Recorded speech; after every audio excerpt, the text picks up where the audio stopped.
Hello everyone, and welcome back to the layout.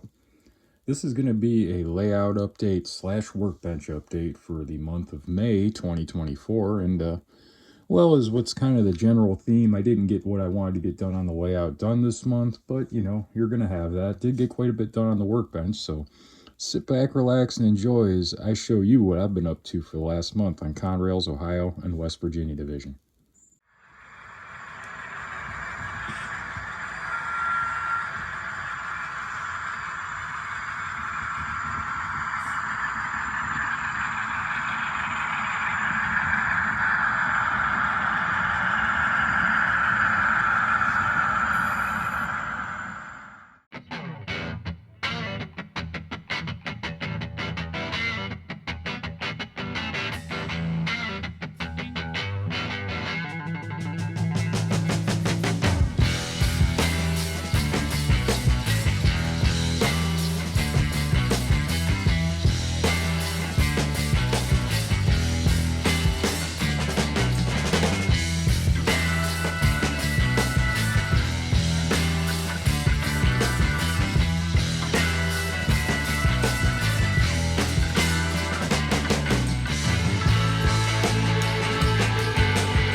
Alright everybody, so let me go ahead and start off this video here, this update, with a little bit of what's been going on the layout and kind of explain some things a little bit.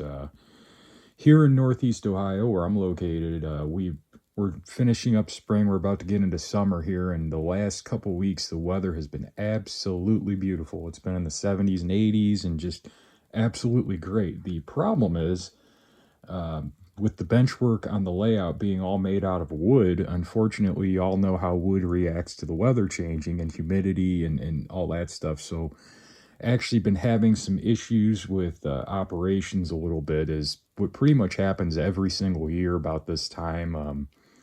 All the bench work kind of shifts a little bit around, not a lot, but enough that it will break some of like the little solder joints down in here and stuff on the rails, and I start ending up with dead spots in the rail, and it just kind of ends up becoming rather frustrating.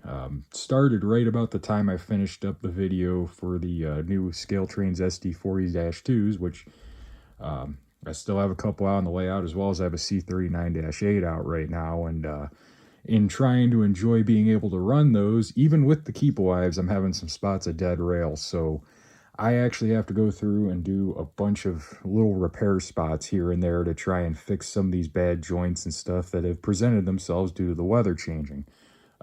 Unfortunately, I have not done so yet because, well, it's really, really frustrating. I'm sure a lot of you out there that have similar issues know exactly what I mean when you come over and you just want to run a train and you start having those problems. So that's going to be my goal for the month of June, is to try and get everything back to good operating order here and at least be able to run trains a little bit and not get myself frustrated. But for the majority of this month, I actually chose to take a step back and just kind of relax and not drive myself nuts trying to fix all that. So the one thing I did do quite a bit of this month, as you guys I'm sure will be able to see here, is we have some of our little figures and our guys starting to appear in different places on the layout here. We have a little photographer over here at the edge of the frame and a couple of guys over here. And what I did was, I remember somebody mentioned in the comments doing the old, where are we at here? Putting a little bit of thin clear styrene. I used that for a few figures so that way I could have them standing on locomotive walkways. And then the other suggestion I got that was also really good was taking and heating up a little piece of wire and putting it into the foot arm. And what I was doing was, anytime you buy LEDs, you get these little resistors, and I've just been heating up the end of the resistor and putting it in their foot and making that work. It's been a little bit tricky, but I've gotten the habit of that down. So you guys will probably be seeing a little display of that right now, of all the pictures of the different scenes and stuff with the figures starting to appear on them. But for the most part, that's really all I did on the layout this month. The whole operating issues with the track just really frustrate me and take the wind out of my sails a bit. And for my long-time subscribers, that's part of the reason I always would kind of fall off at the end of May, beginning of June every year, is it's just, you get to that point and it just really gets frustrating. Normally I just take a month or so away from working on things on the layout just to kind of gather my gumption to get back and get things done. So that's the big thing. And then there's one other thing I want to show here, is scenery wise. I'm considering that, get a little input from you guys, see what you guys think, and I'm still on the fence on what I'm going to do just yet. All right, so now we're over here at my bridge scene here on the layout, and this was one of the earlier scenes I did on the layout here. It's right, Sherman Junction is this way, our paper mill is down there in the corner, and our entrance to Richard's Yard, etc. But it's basically, we have this bridge section here, and then we have what was originally supposed to be the lift out section, but it's now a duck under essentially right there. And I've been kind of toying with the idea of redoing this entire scene. All this in the bottom kind of needs redone because the water effect kind of bubbled up and got goofed up, and I just haven't decided whether I want to rip it all out or not, but I'm just not happy with it. The whole idea of having like this rock cut deal over here in these two valleys, it's kind of neat and stuff, and it's a nice scenery break, but the problem with it is it's pretty much worthless as far as for taking photos and making videos, just because of how close it is to that curve. It just doesn't really do much for me anymore. And it was a cool idea when I had it, but I just don't know anymore. Same with these two bridges here. I love the bridges, I like having them, but I just don't feel like they fit with the rest of the railroad, so to speak, if that makes sense. It just doesn't, I don't know, I feel like I could do something better over here.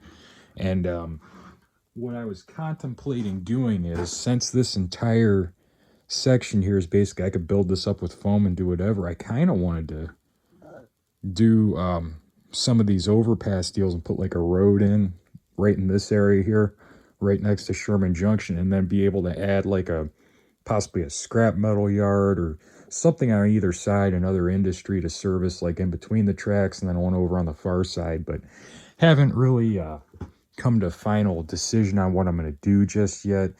I may just leave it alone. I don't know. You guys tell me what you think down in the comments section. I'm in the mood to do something better here, but I don't know what just yet. So you guys leave me a comment and let me know what you think. I'm just kind of, I don't know. I feel like I could do something way better in this area. All right, so now we're over here at the paint booth, and I've got a little bit of a pretty neat project going on here. We're working on some welded rail train here, essentially, and these are all Bowser flat cars with the rail racks on them. I think we're going to have 13 or 14 of them total when it's all said and done, but I just got paint on some of these yesterday. They're still a little bit tacky, but overall, they're coming along pretty good.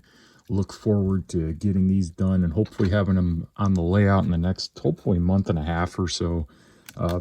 Also have these little cars from CMR Products, these like welded rail power cars.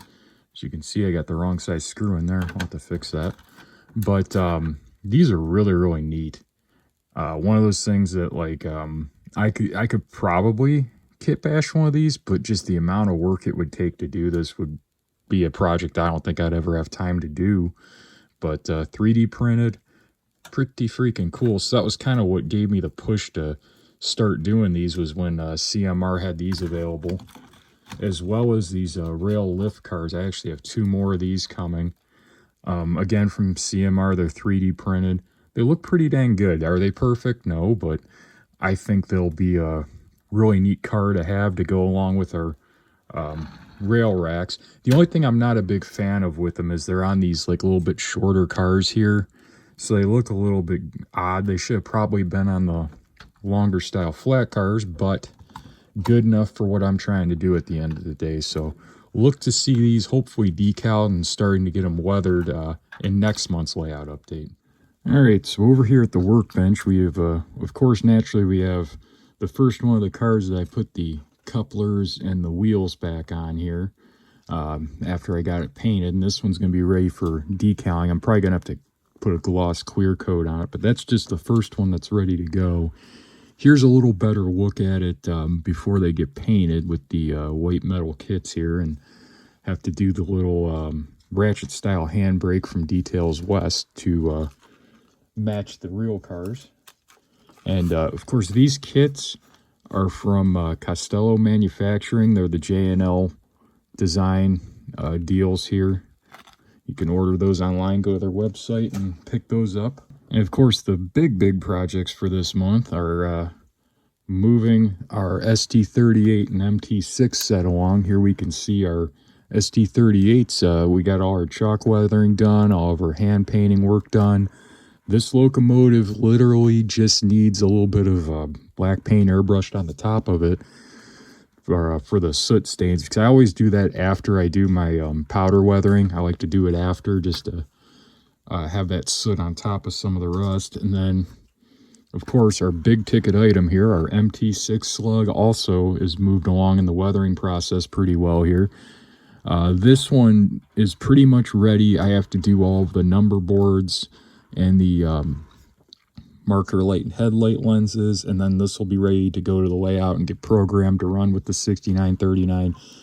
This has been the big project for the month, has been getting this squared away. It's been just one thing after another, and I kind of really bit off a little more than I should have, trying to do this to have it running and operating and have all the lighting features and all that stuff. But when it's all said and done, we're going to have a matching set going on here that will be running, powered, operated, the whole thing.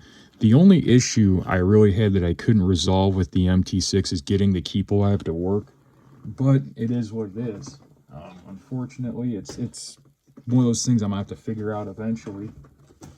And then, of course, our other ST38 project, the 6953, is progressing right along as well. Well, actually, we'll flip this guy around this way. We'll have one set facing one way and the other set facing the other. And here, as you guys can see in the front here, we have the 1018 and MT4 that I've been working on to go with the 6953, as the 6953 had an MT6 or an MT4 working with it. So that was the other project this month that's really taken quite a bit of time, but overall looks pretty freaking cool now that we're getting it on down the line a little bit. Let me pull the camera out a little bit here so you guys can kind of take a better look at how, you know, the actual sets look there to run. But that's about it, guys. That's really what I've been up to for this month. Not a whole lot to show, but the ST38 and MT6 sets have been a big project, really. And one I'm very happy to have done and very pleased with how they're coming out, but just take a lot of time because you have to modify the Atlas RS11 frames to take the Blomberg trucks as well as the ST35 trucks. So it takes a lot of time to get all that figured out, get the drive shafts to fit right, what motor works. And then, of course, as I mentioned, they have all of the lighting features that all my other locomotives have. So that's been the big projects for this month. Like I said, not as much as I'd like to have to show. Everybody wants to have more, you know, to show that they did than what they did, but it is what it is. Some really cool stuff, and hopefully in next month, well, within the next month, you guys will see video of all this stuff running on the layout, with the exception of the welded rail cars. Those will be in July. But either way, guys, I want to thank everybody for watching, for all the comments, all the likes, all the fun stuff. I appreciate all of you, and I'll see you in the next video.